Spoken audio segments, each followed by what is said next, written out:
We've arrived at Opal Caravan Park in Lightning Ridge. Sorry, I'm being interrupted by a person doing some pegging, needing the drill.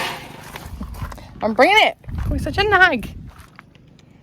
Having some difficulties pegging in at this campsite. And we thought our drill was good enough, but it turned out that it wasn't. So we've gone and borrowed the big bad boy drill for reception so that we can get our pegs in. To be fair, it's still working quite well.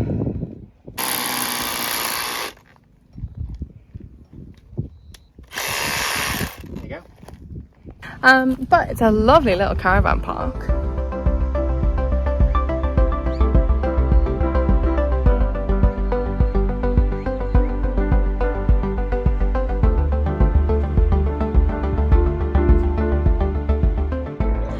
Morning, guys. This is our first day exploring Lightning Ridge.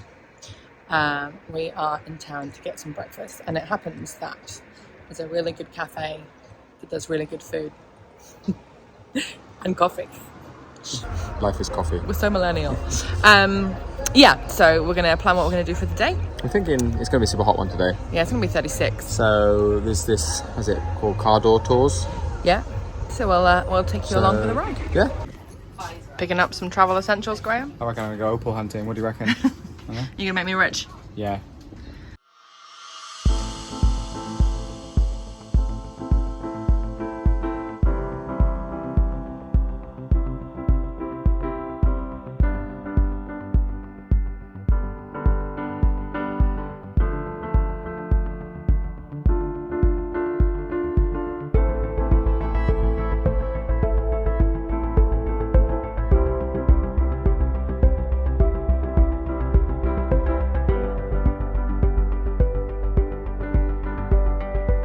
We are doing the Blue Car Door Tour, which is a 10-minute drive, but it also goes through, there's a walk-in mine, and there is a cactus nursery and stuff around as well, so we thought that we would have a look at those first.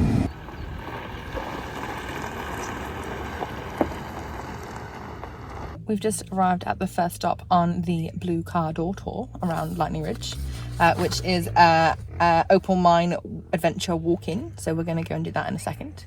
It's really interesting, eh? Yeah. People can buy a plot of land, 50 by 50 metres, and they get the mining rights to that bit of land. And so for 20 years. For 20 years, they can set up their own little mine. A little residential mine.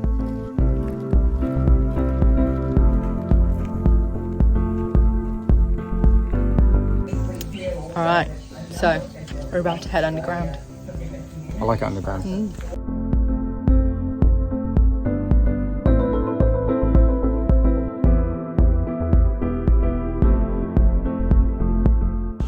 So apparently this walk-in mine was established in 1964. They had a really good amount of opal actually come out of here. It's not worked anymore, but there are definitely still some mines that are being worked a few kilometres away. So there's still opal around. Maybe we'll go and have a bit of a look.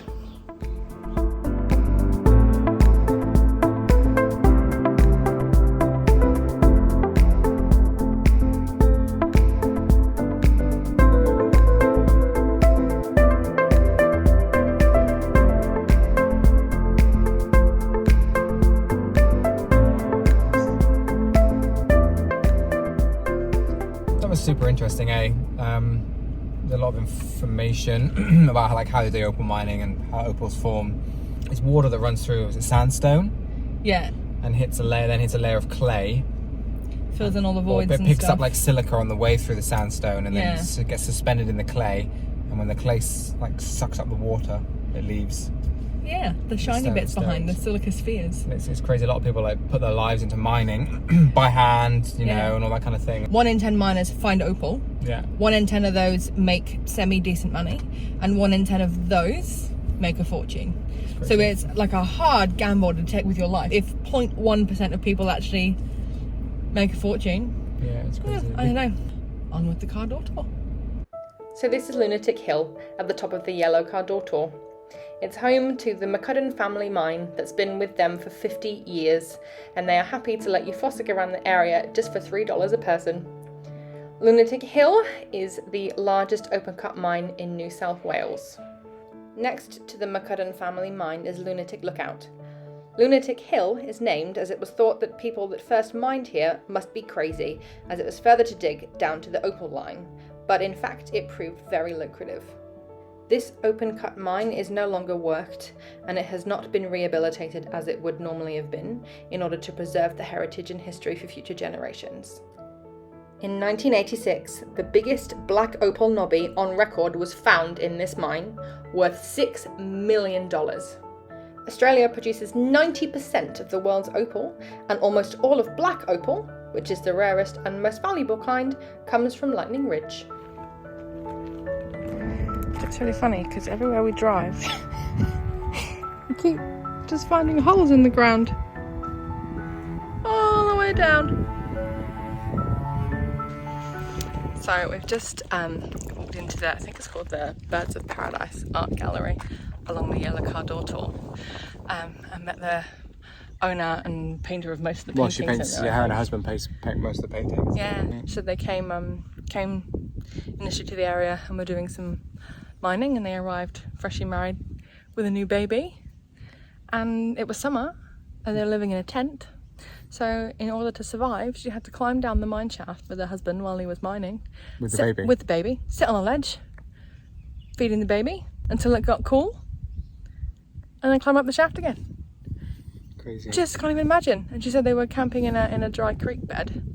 And every time it rained, they got washed away. That's crazy. Yeah, just some very interesting stories from some people who've lived here for a long time. While. Yeah. Wow, a very long time. So, this week's reality of the road segment, we're going to talk about budget. Oh yeah. So we are currently eating some tuna sandwiches and some crisps rather than eating out, because we found, even though we've been on the road for 4 weeks, we're still very much treating it a bit like a holiday. And I think we're going to run through our budget real quick if we keep doing that, hey? We appreciate our privileged position and being able to talk about going out for lunch all the time. But it is something that we don't have jobs. No, we don't have jobs. We've got to find ways to fill the time. Whereas we could go out whenever we wanted before.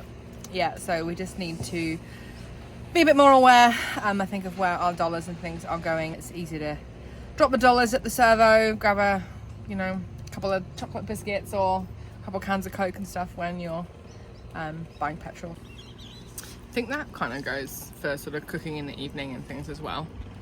And finding meals that are easy to cook in a camping situation that are healthy and budget friendly. It's quite difficult, hey?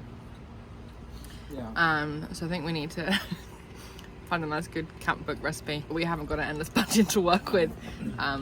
Yeah. Any hints and tips for healthy, easy, budget-friendly camp recipes, please let us know, because we would love some inspiration. So yeah, we're just needing to rein ourselves in a bit. So that is the reality for this week.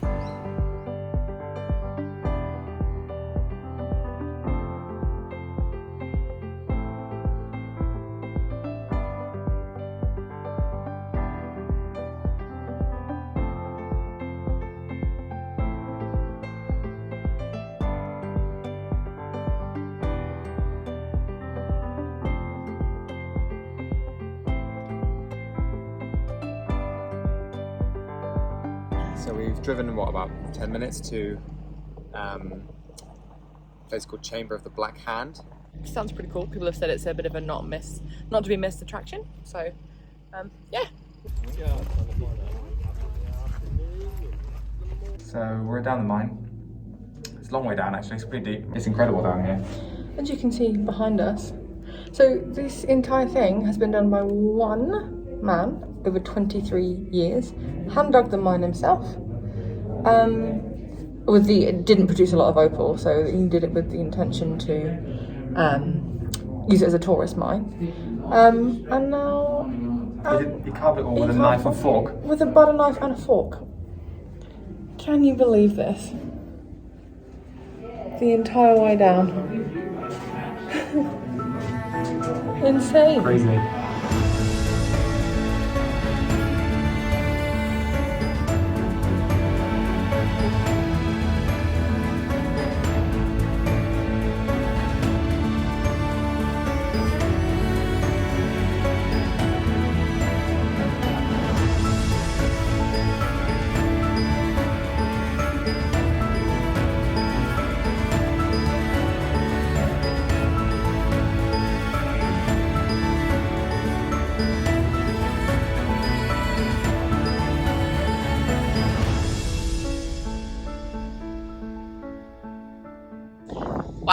So that was absolutely incredible.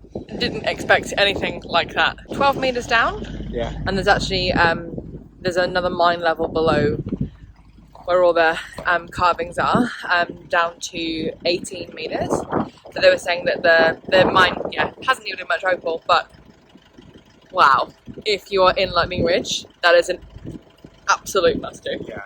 Like with a knife and fork. Crazy. Wow. So we are en route to the Green Cardor tour because it is the evening, and apparently sitting and watching the sunset is like a local tradition. So we are just heading there on a nice little unsealed road. Hopefully the views are worth it. It's quite a track, a little bit. Got some drinks, haven't we? Some drugs, Got our chairs. Got a beer, got a chair.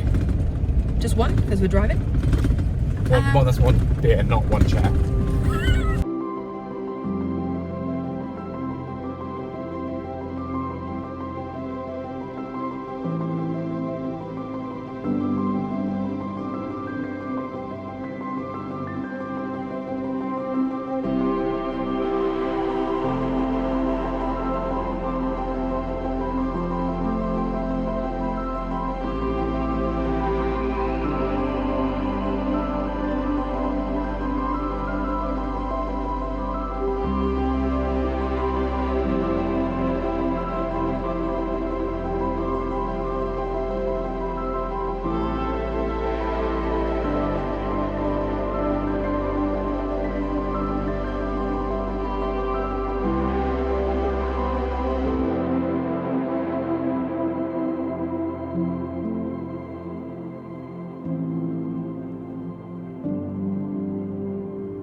To Little. There's a nice car. I think we'll probably just record this again. Good morning. Why are you standing so far away from me? Stop, I wasn't ready. Now go. Okay, are you ready now? Yes.